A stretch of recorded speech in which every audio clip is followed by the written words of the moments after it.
আজকের দুপুরের মেনুতে ছিল চিংড়ি মাছের মালাইকারি।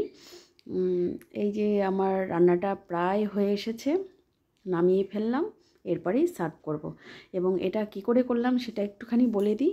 মৌরি, সর্ষে আর একটুখানি কাজু বাদাম পেস্ট করে নিয়েছি, তার মধ্যে একটুখানি টক দই দিয়েছি 2 চামচ।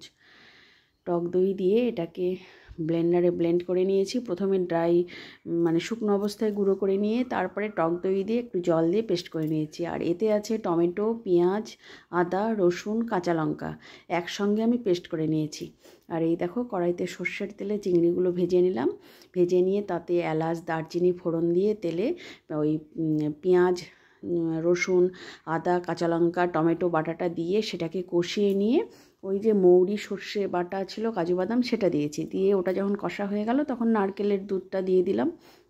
নারকেলটা পেস্ট করে নিয়েছিলাম মিক্সিতে দিয়ে। এবার আমার তো প্রায় কমপ্লিট হয়ে গেল মালাইকারিটা। এবার আমি নামিয়ে নিচ্ছি। দেখতে যেমন সুন্দর, খেতে যে কি সুন্দর সেটা বলা যাবে না। খুব সুন্দর, খুব সুন্দর।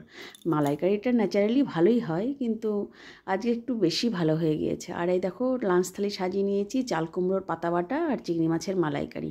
সিম্পল মেনু, খেতে খুব সুন্দর। বিশেষ কিছু করিনি, যা গরম পড়েছে তা বলার না। পাতা বাটাটা খেতে অসাধারণ, এটা দিয়েই খাওয়া হয়ে যায়, তার উপর তো মালাইকারি। ঠিক আছে, বাই।